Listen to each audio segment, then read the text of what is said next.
This entire military is one cohesive, dedicated force. And the threats to our nations, they don't sleep. They're watching our every move. Iran, Russia, China, North Korea, ISIS, Al-Qaeda. They may be watching this right now. Our military should not be mistaken for a cable news gabfest show. We don't care what you look like. We don't care who you voted for, who you worship, what you worship, who you love. It doesn't matter if your dad left you millions when he died or if you knew who your father was. We have been honed into a machine of lethal moving parts that you would be wise to avoid if you know what's good for you. We will not be intimidated. We will not back down. We don't want war. But if you want war with the United States of America, there's one thing I can promise you, so help me God. Someone else will raise your sons and daughters.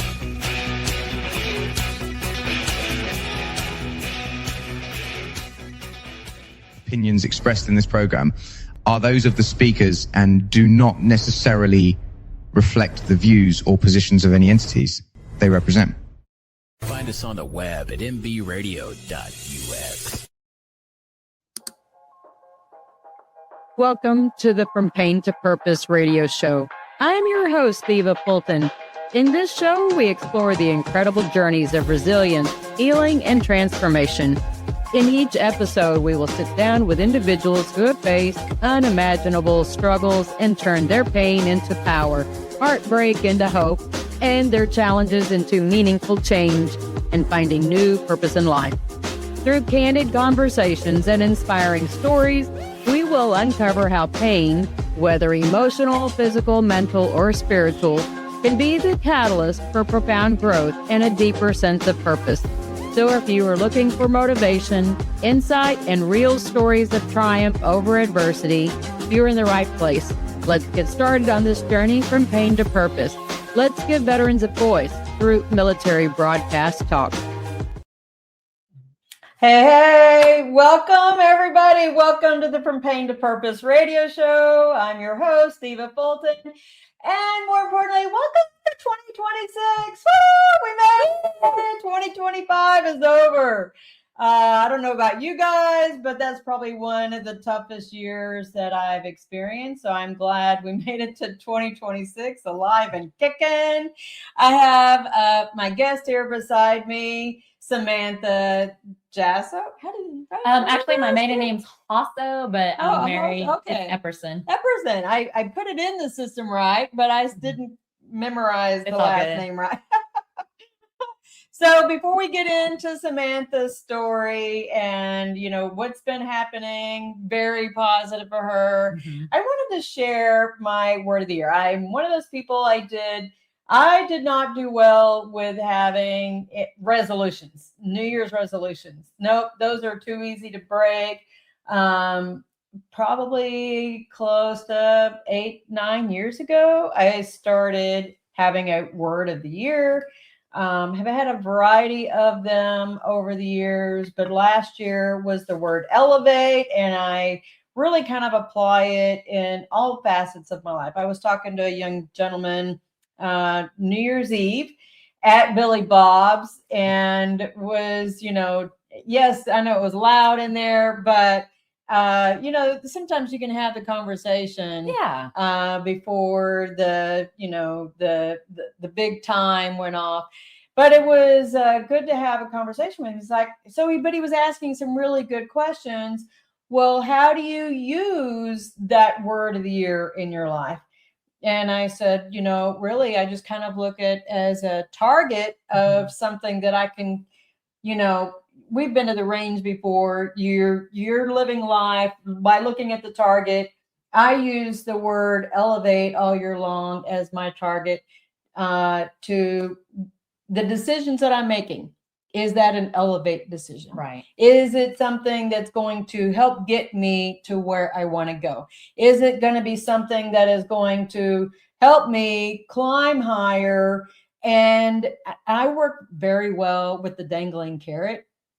So I set my dangling carrots as my elevation goal.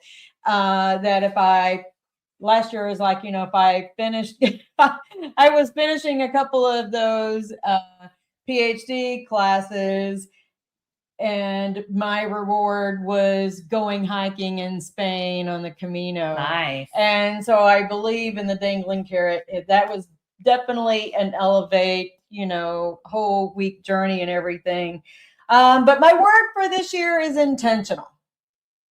And I posted earlier about that, intentional in the time I have, being intentional with the time, being intentional with the people in my life, being intentional with the physical activities that I do, because I had my recent diagnosis, final real diagnosis of lupus and the tinge of Lyme and anemia, that I have to be more intentional with my energy and the way I manage my life and my own personal resources, that intentional just seem to fit, right? Because if I'm supposed to keep broadening, the work I do, both with my PhD, with my studies, but the radio shows that I'm, hosting or co-hosting, there's only so much of Eva to go around. Exactly. And I can't be everything to everybody without losing something of myself. So to me, intentional, seem to help. It's supposed to help me keep things focused and make sure that I am, sorry guys. So clearly we're live, right? Hey. Sorry, the dogs. My son must be up or something. I don't know. Sorry, folks. Real life. So anyway, intentional is my word for this year. And I'm not sure somebody's joining us down there. I can see we've got maybe Josh. No, I don't know. He maybe accidentally popped on something. But Joel's putting some highlights out there. Thanks, Joel, for your support. Joel, he leads the train on MBR. So, we're starting out the year. Joel is I want to say the head honcho that runs MBR. And he's a great resource out there. So thank you for sharing that. And, see, he said we're on fire. We're on fire already. All right. So, we've been connected through Facebook for quite a while. Yes. And I saw when we were posting the other day, right, that we were both at Dallas Baptist University at the same time. Yes. But you were in in-person classes and I was an online class. Yes. So funny how we were both going to the same university at the same time, but we didn't meet each other years and years later, which is really cool. Yeah. All right. So tell us a little bit about yourself. My name is Samantha. I am married. I've been married for almost 7 years now. Wow, good. 7 years in July. And I just got my master's degree in marketing. Sorry, guys. The dogs. Sorry. Can't help dogs. Sorry. But everybody's used to that from COVID, right? Having the dogs, it's not happening if the dogs aren't interrupted. It's real life. Just like the teams, yeah.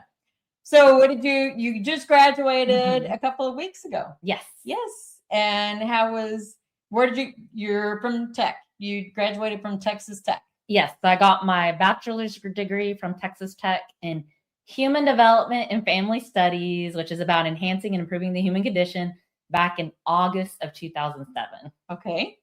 And then I went to grad school 3 different times, 3 different majors, but I finally got my master's degree last month. Awesome. From Tech also? No, from the University of Texas at Dallas. Okay. UTD? Yeah. It's still part of the great UT system. Yes. So I don't have anything bad to knock about UT. Because I went to UT Austin way back when I graduated high school. Okay. Yeah. Down in Austin. I was the Longhorn. But you got your master's Mhm. in marketing. Yes. Yeah. So how did that go? What made you decide marketing?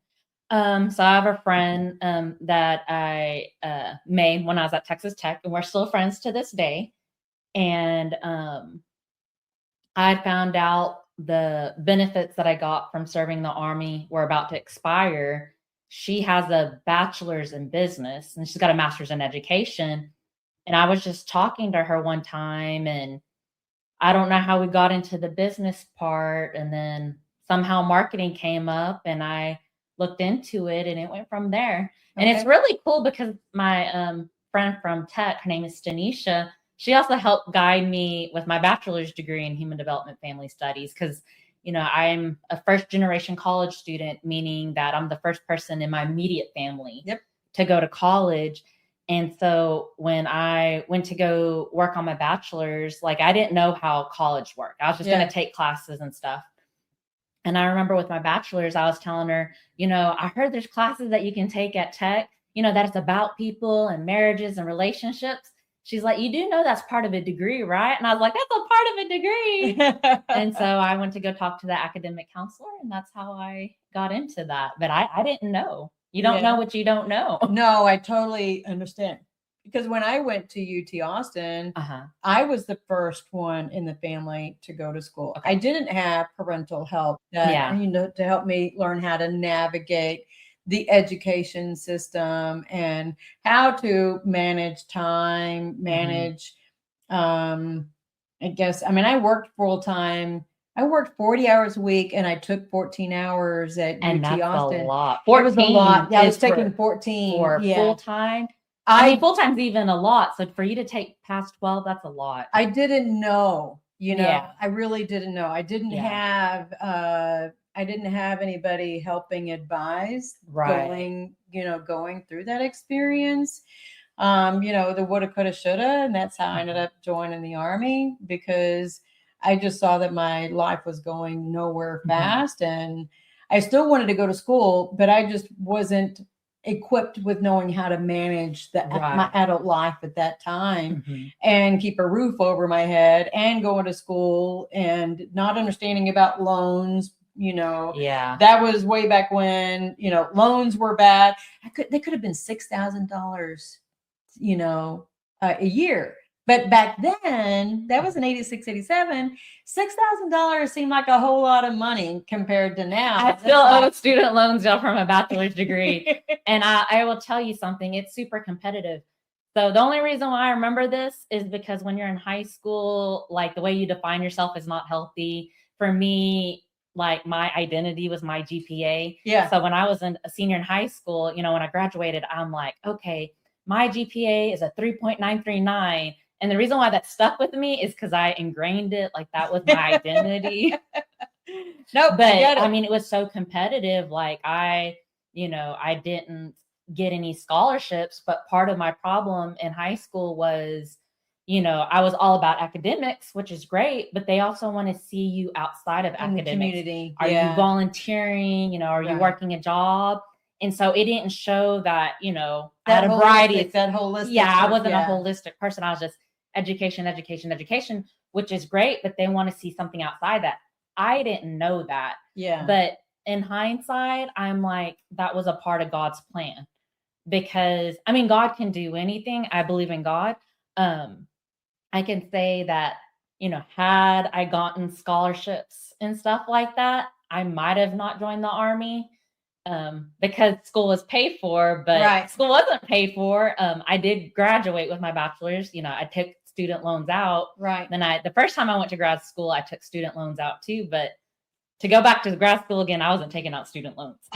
No, I totally understand. But you registered here in Texas, though, right? Did you? For the military, yeah. Yeah. Yeah. So maybe there's some help for you there. Maybe we got to get you plugged in with the. The Hazelwood Act, it helped pay for my master's. And then I chose, I think, Chapter 30 that helped pay for my master's. So yeah, I'm very blessed and fortunate. I didn't have to pull out student loans for this master's degree. Well, that's good. But you graduated with your bachelor's and then went in as an enlisted person in the Army. Yeah. So I graduated from Texas Tech August of 2007.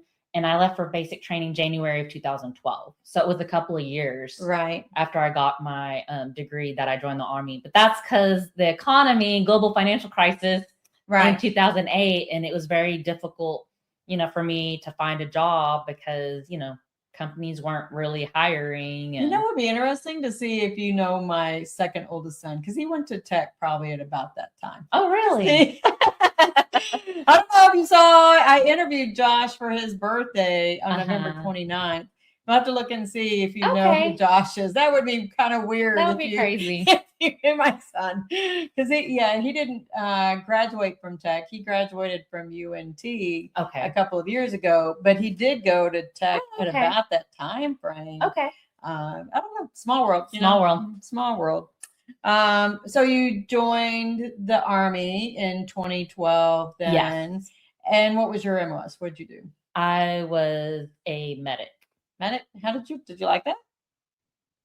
So funny story. So when I graduated with my bachelor's degree, my uncle and aunt invited me to live with them, to help me get up on my feet and stuff. And that's when the economy, global financial crisis. And I lived with them for a couple of years and I tried, but then I had to go home to my mom. And I had several different temporary jobs. And then I became unemployed. And I don't know what it's like now for unemployment. Probably still not good. So at the time when I was unemployed, you had to apply for so many jobs, and rightfully so, in order to get an unemployment check. And I was looking for jobs about helping people because my degree, it's about enhancing and improving the human condition. So I was looking for those type of jobs. And a position in the Army was looking for a mental health specialist. I was like, oh, that sounds cool, mental health specialist. But that's the Army. That sounds really scary. And at that time, my hometown had an Army Career Center. And so this is funny. I went dressed up professionally to the Army Career Center. And the recruiter's like, how can I help you? And I was like, there's a mental health specialist position I saw in their internet. Can we talk more about it? He said, sure. And we talked about it some. And he's like, there's a lot that goes in the Army, which is true. You can't just sit in one day and talk about it. Right. He's like, I cover a big area. Whenever I'm available, can you come talk to me? And I was like, oh, yeah. So every time he was available, I'd go dressed up professionally to go see him. And one day he was like, unless you just really like dressing like that, he's like, you don't have to dress professionally when you come see me. I said, oh, okay. So I just dressed up in regular clothes. And, every time him and I met, we would, just talk about different stuff. And one day he had told me that, we can start the process, and up to a certain point, I will tell you there's like no point of return. Okay. And I told him, I was like, well, if I'm going to keep talking to you and seeing you, I'm going to give you an answer with, I think like the next day, within the few days. And he's like, you don't have to do that. And he's like, I'll let you know when. And I'm like, no, if I'm going to spend the time, and that's so not like me. Cause this is like the Army. This is scary. It's not like a dream or goal or backup plan to join the military. And so I went home and I told my mom, I'm like, I'm going to pray about this. Yeah. Because it's a huge decision. And I know I've talked to a lot of veterans and service members, and everybody has their different perspectives, and goals and whatnot when they join the military. But, I viewed it as, this is very scary. I really did. And I prayed about it, and I believe that God was like, you're going to be all right. Yeah. And I was all right. There's times I definitely did not feel all right, but I was all right. And that is how I got in the Army. But I will say, as far as the healthcare specialist, the medic part is concerned, so I didn't know any. So I told the recruiter that I wanted to be a mental health specialist. So when I took the ASVAB and all that stuff, from my understanding from somebody else that was a recruiter, I guess like certain positions, they have so many in so many regions or something like that. So having applications. Yeah. So at the time when I had took the ASVAB, I guess in the area I was in, there was no slots for mental health specialists. Oh. So my recruiter there goes that story, was like, he showed me all the jobs that I qualified for. And one of them was the healthcare specialist. Another one was military police. And I can't remember all the other ones that I was. And, he didn't force me to choose a healthcare specialist. But what he said was, well, if you choose healthcare specialist, as if it was easy to slide into mental health specialist. And that's how he got me. But I really don't. I mean, I personally didn't like healthcare specialists, but I don't regret it. Yeah. I don't regret my MOS. I don't regret the Army. I can tell you a funny story about being a healthcare specialist. Sure. When I was at basic training. So everybody can tell by now when you're watching that I did no research before I joined the military. So when I was at basic, they were already talking about, okay, if your MOS is, this, you're go over this group. I guess they had to give us some kind of information, right? So I'm waiting to hear healthcare specialist. I don't hear healthcare specialist. And so the drill sergeant was like, well, if you haven't heard your MOS, let us know. So I went up to the drill sergeant. I said, I haven't heard my MOS. He said, what's your MOS? I'm like, oh, it's healthcare specialist. He's like, oh, you're a combat medic. My heart about dropped because I didn't know that healthcare specialists and combat medic are like the same thing. Yeah. Makes sense. I was in the middle of finals when I joined the Army. Okay. Yeah. And that was to go in the reserves. But I remember going in the recruiter's office because I knew that I was struggling with where things were at in life. And I asked, isn't there some way that I can join the Army? And but I don't have to do that basic training thing. That's almost the same response a recruiter did. But I hadn't done the research either. Yeah. Right? But I think part of it was that my dad was Air National Guard, and he was just stationed over in Grand Prairie at the Naval Air Station, Dallas. And Dad would go on different trips to Germany. He's been to Panama and Honduras. Because he worked on C-130s. Okay. He worked on the airplanes from the Air Force side of things. Because he was both the civil servant and the Air National Guard on the weekends. But I didn't ever know that he had done the basic training. We didn't ever have those kinds of discussions. So I didn't know. But, I went in as a paralegal with my ASVAB scores. So okay, cool. I didn't even know what other things I could have qualified for. I got paralegal. So I was in the JAG Corps. But can we skip the whole basic training part? Yeah, right. Little did I know. It's okay. I enjoyed it. To the job part. Yeah, it's all good. Needed, yeah. That's funny. Let's see. So we're doing pretty good on time. All right. So you went in as an enlisted, not as officer. The woulda, coulda, shoulda thing. You didn't know. No, I didn't know. I know now, but when I was talking to the recruiter. Okay, so what the recruiter said was, I don't know if it was just a lot of paperwork to be an officer, or if they were trying to convince him we don't need many officers. Let's just, I don't know what the deal was, but he mentioned something about officer. I don't remember exactly what he said. And I was like, oh, well, let's just go, not doing research. Let's go, enlisted. But, like I said, you were easier recruiting goal for him to meet you as enlisted and not the officer side. Yeah. So lesson be learned, if you haven't, if you're looking at joining, ask the right questions. Part of it is knowing what questions to ask. All right. So fast forward, you said that you went for your master's 3 different times. So what happened on each of those start stops? Okay. So the first time, I went for my master's degree was a year after I graduated from Texas Tech. And I was working on a master's in counseling. And my second semester, I had to take an ethics class. And when I was taking that class, I was struggling a lot, not like understanding the material. It wasn't understanding. I was just being personally affected by a lot of stuff that we were talking about. Oh. And I was just having a hard time with it. And I talked to either an academic counselor or maybe like a psychological counselor or maybe both.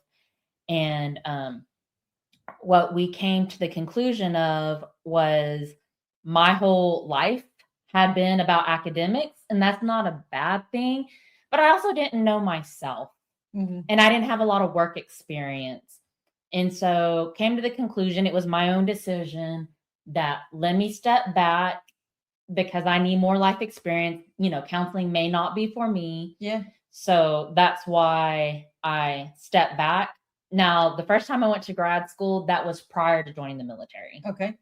So then, I joined the military a couple years later. And then when I got out, I think it was like a year and a half afterwards, I went to grad school again. Now that time it was on purpose temporarily. Yeah. But what I did with that time was I went interdisciplinary studies. It's like you have like 3 majors or 3 minors and you put it together and you explain to the school how you want to make it work or something like that. And so I had chosen, I chose counseling, I chose psychology, and I chose communication. Okay. And so I took 1 class for each. And for the counseling, unfortunately, I personally don't like online classes, but it was online. So I did it online. And after taking that counseling class, I was like, I have a high respect for counselors and anybody that wants to do this, but this is just, it's not working out. It's not for me. This is not where I'm meant to be. Yeah. And then as far as like psychology, I think is important and communication is important. It just, like I said, I intentionally went to school for just a semester, but I learned that semester, I learned a lot of important things, right? But those things weren't for me. But part of it that because it was online that. Oh, for the counseling part? Yeah. No. Do you think it would have made a difference if you were in person? I don't think so. Cause like even today, like, I haven't taken any counseling classes. It's just, so this is how I feel. There are lots of different ways to help people. Yeah. You could do it in a counseling way. I got my master's in marketing. You can help people with marketing, believe it or not. It just depends on how you view it. The way I view marketing for myself is there are certain products out there that could really help people cope. Yeah. Yeah. And they're not aware of it. And certain products out there have a stigma, unfortunately.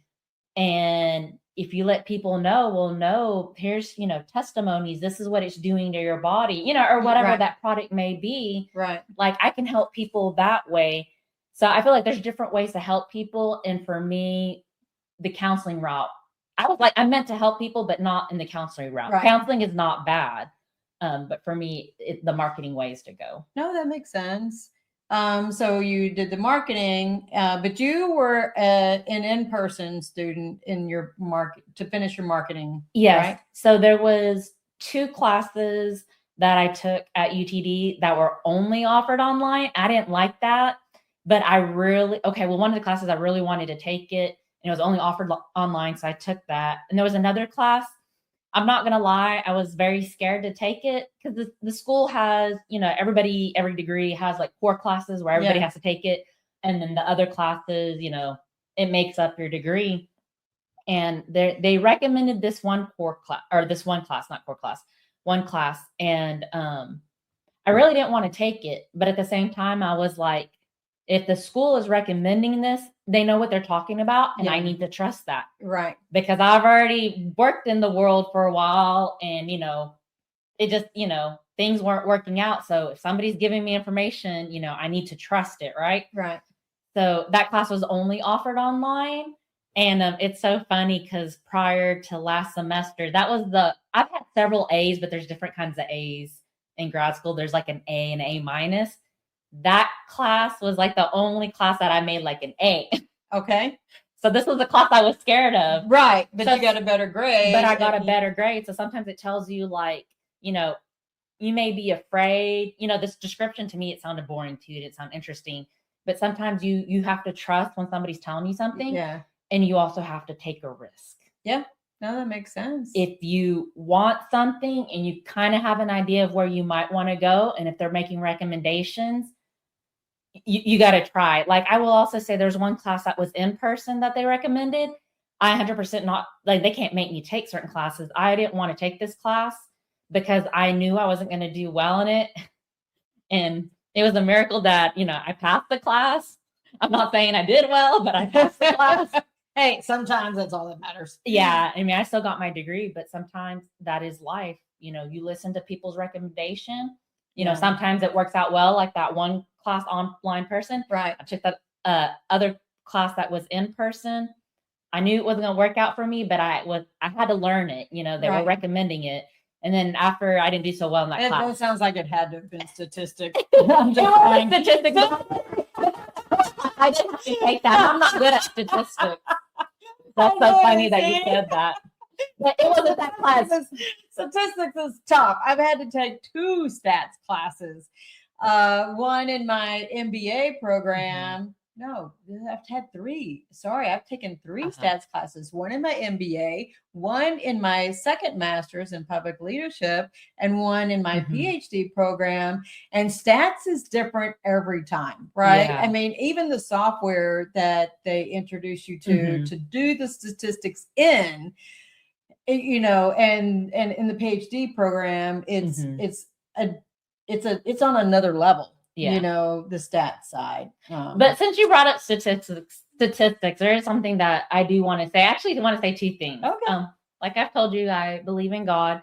I am not strong in math, especially statistics. I'm not strong at statistics it's at all. It's an intimidating topic. I think statistics is very challenging, but I have a strong belief that if God wants you to do something or accomplish something, he's going to make it work out. Yeah. So I can tell you that when I went to my statistics class for the first time, I sat next to a woman, and she had already known some people in the class, and we worked together to figure out the statistics. Yeah. And it's just like, because when I was taking this class, I was thinking in my head, I'm like, God, I'm not good at statistics, but I have to take it because it's a core class. There's no way around it. Right. But like I said, if God wants you to learn something, accomplish something, he wanted me to get this degree, I'm going to help you through it. Right. I'm going to put people in place. And I'm an introverted person. I just don't go talking to everybody and anybody. But, she happened to sit next to me, and, we hit it off, and she knew people. And what we would do is, we would be like, okay, we have a homework assignment. Everybody do as much as you can. Right. And then we will come together and we will talk about what our answers are. And if we all have different answers, we needed to explain how did we each get the answer, so that way we could all learn how to get the correct answer. Right. So that makes sense. So God was working your people garden. That's what I call it, right? Yeah. He gave you a people garden to get through it. And it wasn't supposed to just be a stumbling block. Yeah. But I think that for you, that's where the in-person class probably helped. All of my upper education, when I got out, I finished my bachelor's online, did 2 masters online, and been working on my PhD all online. I feel in some ways very handicapped that I've had to learn most all of this stuff by myself, which has kind of been its own difficult journey. My second master's was a Master of Arts in Public Leadership with the University of San Francisco. We had a few in-person weekend sessions. Yeah. So I did get to meet some of my classmates on those weekend sessions, but you don't get to develop the same kinds of relationships in those brief periods. But otherwise it's all been online. I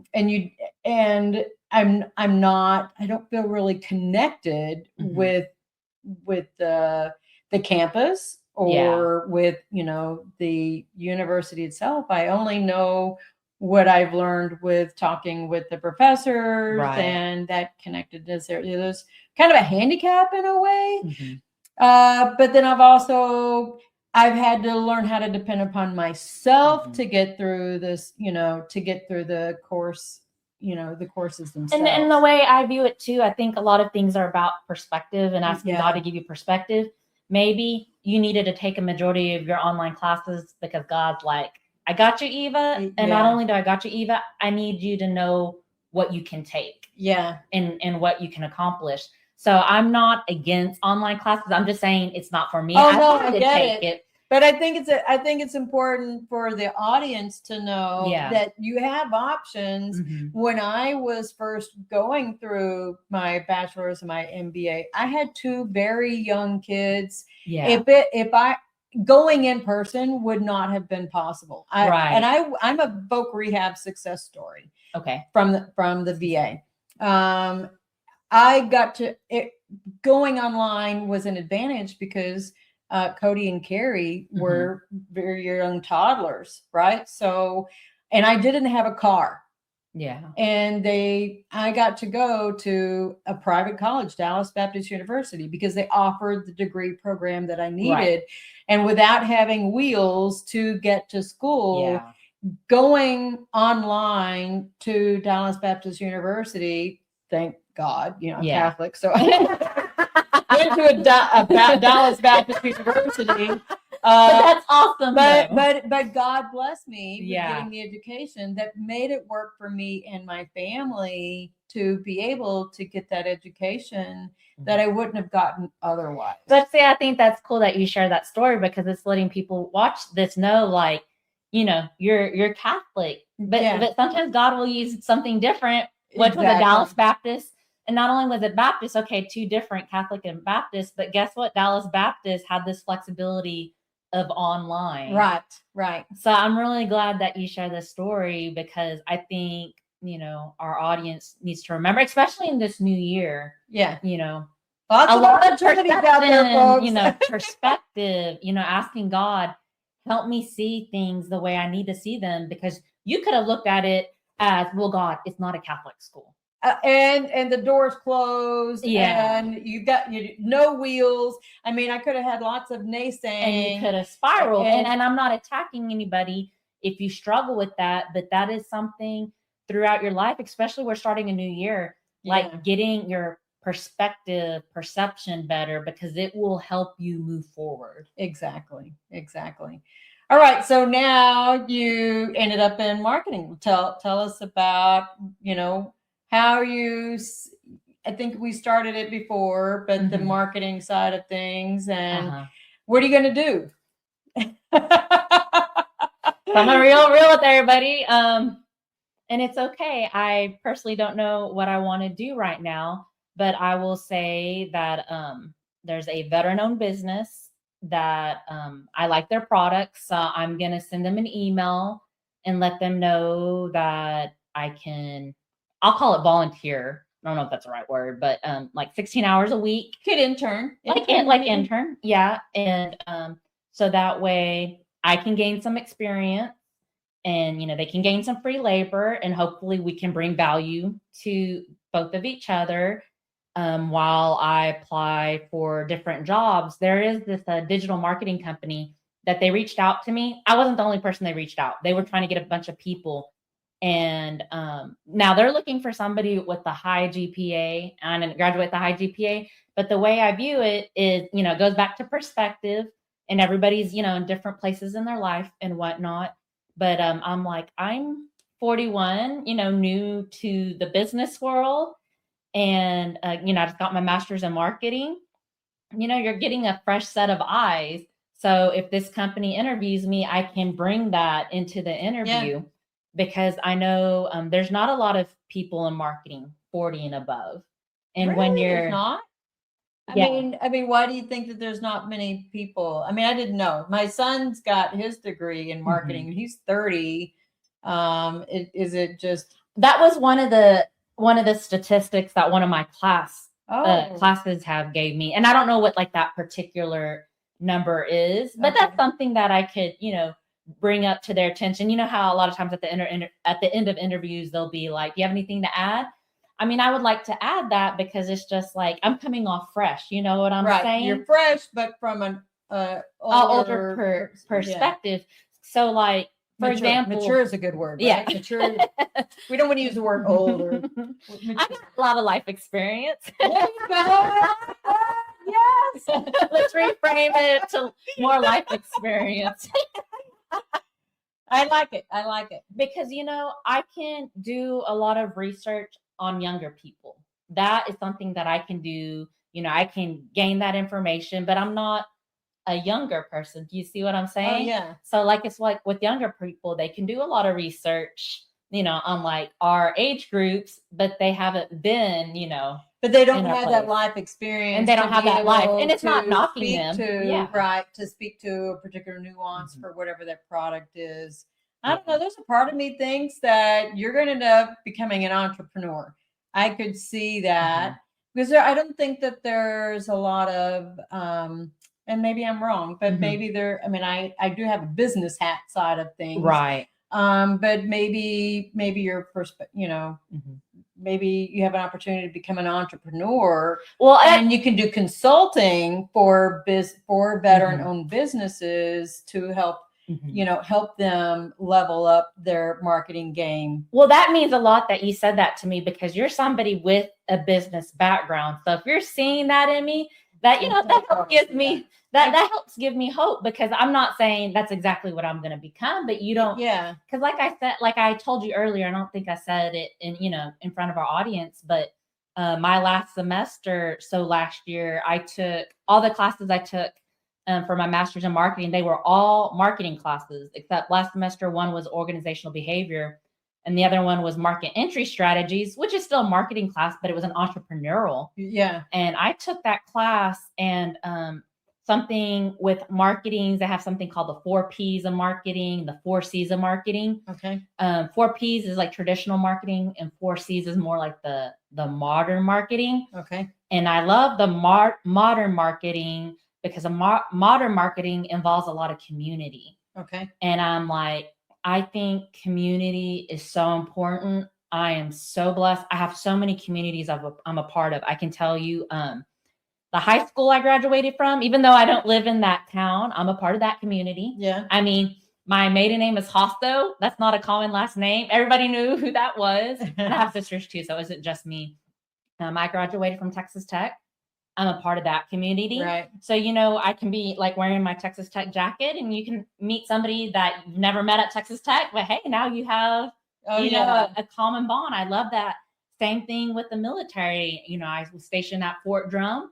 You don't have to be stationed at Fort Drum. Your Army, we connect. Your Navy, we connect. Yeah. Now that I graduated from UTD, I'm part of that community. Like, community is so important, to have people that you can connect with, have conversations, or maybe you don't want to, develop relationships or connect, but maybe you just have a question and somebody in that community may have an answer. Yeah.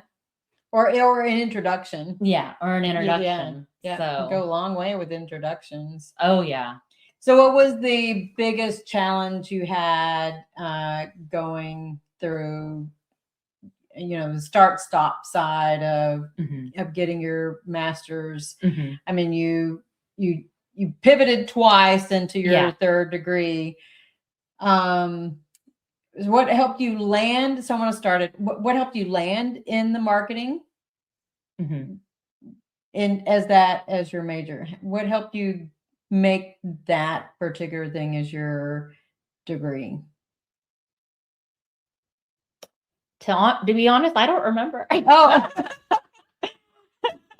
It might hit me later at like 2 a.m. Masters of marketing. But maybe it was still that helping side. I mean, is that maybe because that was what your first one was going to be? There was still that community and helping side of things. Maybe it was just finding. Maybe you answered that at the beginning. We're just. Well, I talked about how I kind of got introduced to it was through my friend, right? But I'm trying to think, like, why did I finalize marketing? And to be honest, I don't remember right now. That's all right. But what was the biggest challenge that you had with getting the degree, period? Just being able to finish it. Was there any particular one thing? And I bring this up because member audience, this is from pain to purpose, right? And so for me, my getting these different degrees, especially when I was getting my bachelor's into my MBA, I had no job. Right. So becoming a student was literally the very foundational thing that saved me and my family from being homeless. And I don't talk about that in my story very much, but literally I became the best student ever because I knew that my kids were banking on me being the best student I could. And I think that's what makes great students. Like, I mean, for some students, literally like you, like, this has got to work. I got to make this work. Yeah. Because if I don't make this work, like, me and my kids are going to be out in the street and we're going to be hungry type of thing. Yeah. And I mean, there's some people, you know, it may not be that, but like the school that I went to, it's a lot of students that are from international students. And I don't know what their particular lives are like. Right. But for some of them, it may be, I need to help out my mom, you know, and her dad. So they have something that drives them.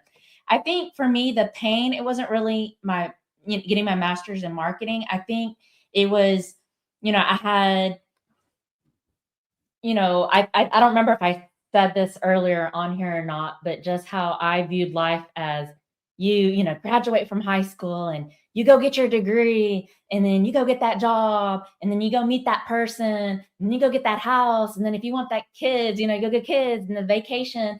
And like, I believe for some people, that's how God has it planned out. Yeah. But for some of us, it's not like that. And it's not a bad thing. Everybody has a different purpose and a different journey. So it was really hard for me when, you know, I graduated from Texas Tech, August of 2007. I took a year off, you know, to go get my master's degree. And when that didn't work out, that was hard. Yeah. Because it was like, that was one of my life goals, go get that master's degree, but it ain't working out. And that was hard. That hurt. Yeah. And it's just like, if that was, you know, and I was young too, if you put everything in that and then that's taken away, where do I belong? Where do I fit in? Now, in my story, God's like, I'm not going to let that work out because I need you to join the military. And if I had told you this pre 9/11, that you were going to be like, no, and that's true. I've been like, no, God, if he would have told me you're going to join the military later in life, actually, for me, it would have been 10 years later because we had 9/11 in 2001. And I actually joined the military. Like, you know, raise my hand and all that. That was like, it was like September 9th or September 10th of 2011. So it was really like 10 years. Oh, yeah. You know, and I didn't intentionally do that. That's how that played out. But I think God was like, I'm going to use the military. I get a little emotional about this. Because I need to strengthen you. And it's going to be a painful process. And you're going to be by yourself a lot. But I'm doing this because you need to learn to depend on me. Because where I'm taking you, it's going to be so great. And there's going to be some people around you that are going to want to be a part of what I have for you, and they can't be a part. So you need to be strong and you need to be confident in yourself. So I personally believe, like how you said earlier, you see me being an entrepreneur. Well, we'll see what happens. I'm not saying you're wrong. We'll see what happens. But do I personally believe that I'm going to do something big one day? I do. Is it going to be like Jeff Bezos big? That I don't know. But it is going to be big. I really do believe that. And I believe that sometimes, and I want people to hear me out on this, because I think, you know, we get all kinds of messages of, oh, it's supposed to be kind of easy, or if you're not getting that degree right then, or you're not getting married then, or whatever, like you're failing. Like, no, every person has a purpose. Yeah. That journey is going to look different for everybody. And sometimes you're going to be alone in that journey and it's going to be hard. But and God will put people, you know, to help you along that journey, but they're not going to always be consistently there, because that's not what it's about. It's about you depending on God. Right. And everybody cannot be everything to you because they still have their own personal lives. But it sounds like God had these people growing around you in your people garden. Yeah. Right. That he put people in your life on purpose, but it was still for you to be able to learn how to blossom on your own. Yeah. We're the fertilizer to help, you know, help nurture you, but it's still up to you Mhm. to grow strong in your own right. And I will say too, and everybody's from different cultures and whatnot. So I have a Hispanic background. And when I say family, I include my aunts and uncles. Like, it's a big family. Yeah. Like, my mom's the oldest. She's got 4 sisters and 3 brothers, like big like that. And we do a lot of things together, and that's beautiful. That's a beautiful community.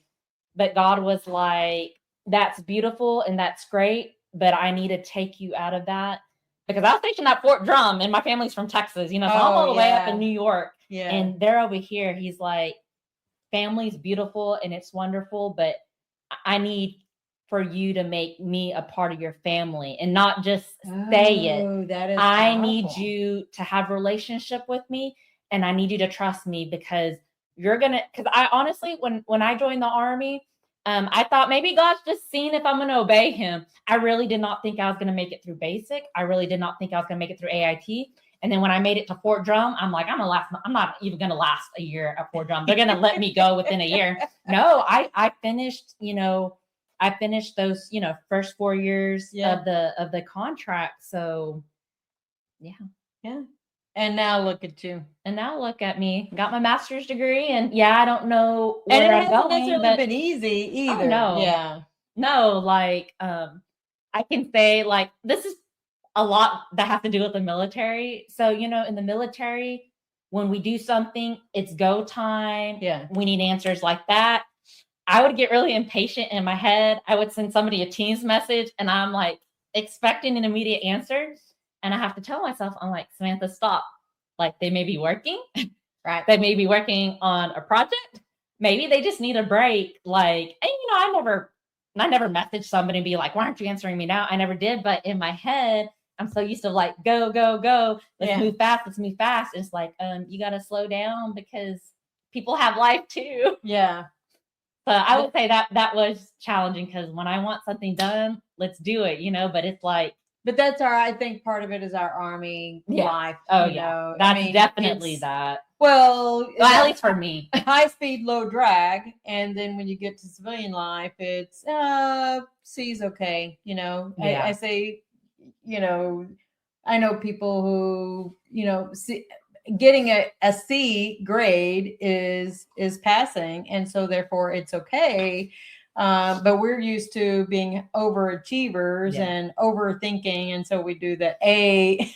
So I will tell you right now, like, because it's great to be, a high achiever. So with my bachelor's degree, I graduated with honors, and I got 1 C with my bachelor's. I don't remember if it was 2, but for sure I got 1 C. And then with my master's, like I did get a C. I mean, the way I view it too is you always want to, achieve for the highest and achieve the best. Yeah. But sometimes your hardest earned work is a C, and that is okay. And guess what? I got a C, and I still got a degree, a master's at that. That's so, yeah. What? I'm trying to think. I usually finish my interviews with, what's the one question I should have asked that I did it?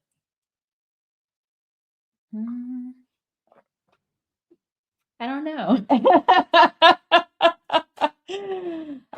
Hopes and dreams. Maybe that's one. What's your hopes and dreams for?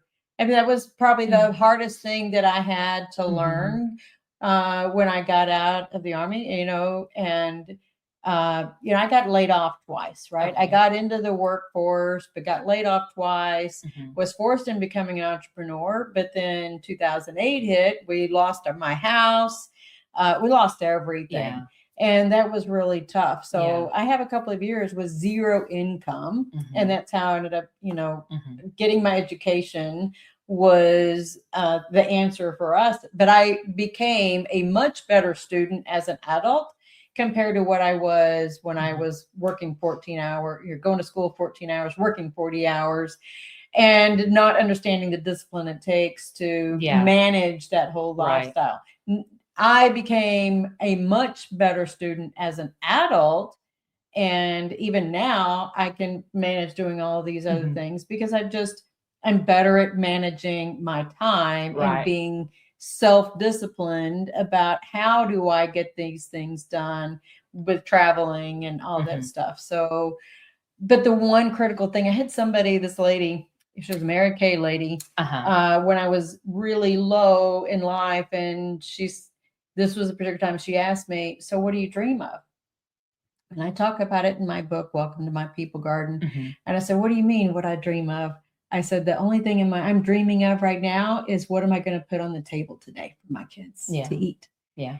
And she goes, Eva, I got to teach you how to dream. Yeah. And that was really critical because I didn't know what was possible. Right. It wasn't about the work. It wasn't about the education. It wasn't even just about dreaming, period. It was the hope for the future. Yeah. And I just didn't understand that part because nobody had talked about that in the military. Yeah. It was do the job and tomorrow's do the job. There's always a mission. Right. But what was the positive side? What was that hope and dream side? Yeah. And I didn't understand that side at all.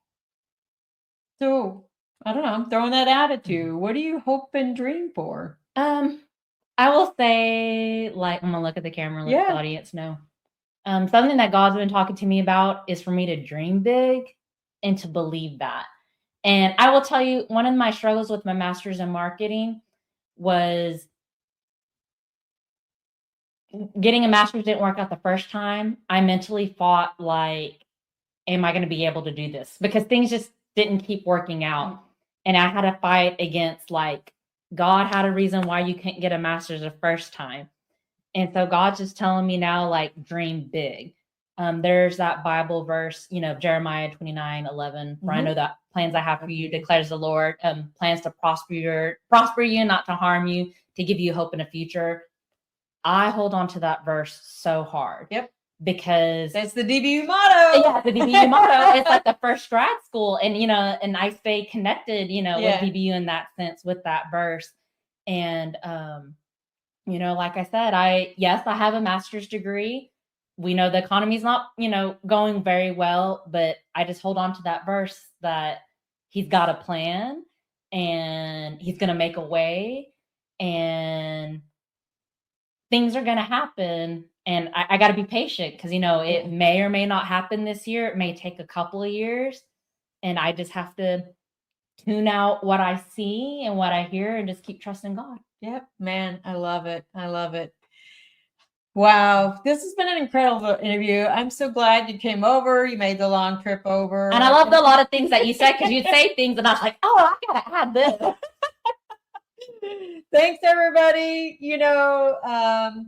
I didn't even write it down. I was so busy. I have guests for the next couple of weeks and I can't wait. I think I've got my friend Gerald and Richie, I think is his name, talking about tech veterans in tech. Okay. Yeah. I've heard of that. Yep. Well, not that organization, but the topic of veterans in STEM, I think is a way I have it. Then I have David Morrow and then I have another good friend of mine joining me. She's got quite the story to tell and it's going to be about domestic violence. Okay. So anyways, I have something to add about that topic as well in my own life. So anyways, thank you all for joining us. Thank you. Thanks, Samantha. Y'all have a blessed week and let's kick off 2026 with intention because that's my word of the year, intentional. Y'all have a great week. Bye. Life is like a duck. Tough times don't last, but tough people do. Here at Military Broadcast Radio, we're teaming up with our friends at Die Tired, the veteran-friendly music band spreading strength, resilience, and mental health awareness one shirt at a time. And check this out. Their brand new shirts feature broadcast beaker right on the breast pocket. A reminder that you can weather the storm, and you're never alone. Shirts are only $25, and proceeds support giving veterans a voice. MBR's mission to teach veterans how to podcast and videocast. Because when our vets are talking, they're not overthinking. They're not second-guessing. Together, we stop the 22 stigma. Grab your shirt today at mbradio.us and hit the shop.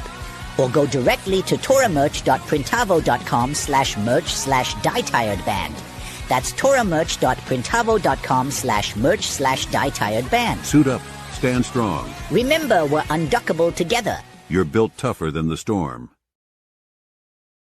Ladies and gentlemen, thank you for tuning in to Military Broadcast Radio. As we wrap up today's show, we want to remind you that the podcast of today's episode will be available right after we go off the air. So if you missed any part of the show or want to listen again, be sure to check it out. And remember, we're here to support and honor our veterans. Your stories and experiences matter, and we are committed to giving you a platform to share them. That's right. We're here to give our veterans a voice. So don't forget to catch the podcast and stay connected with us. Giving our veterans a voice.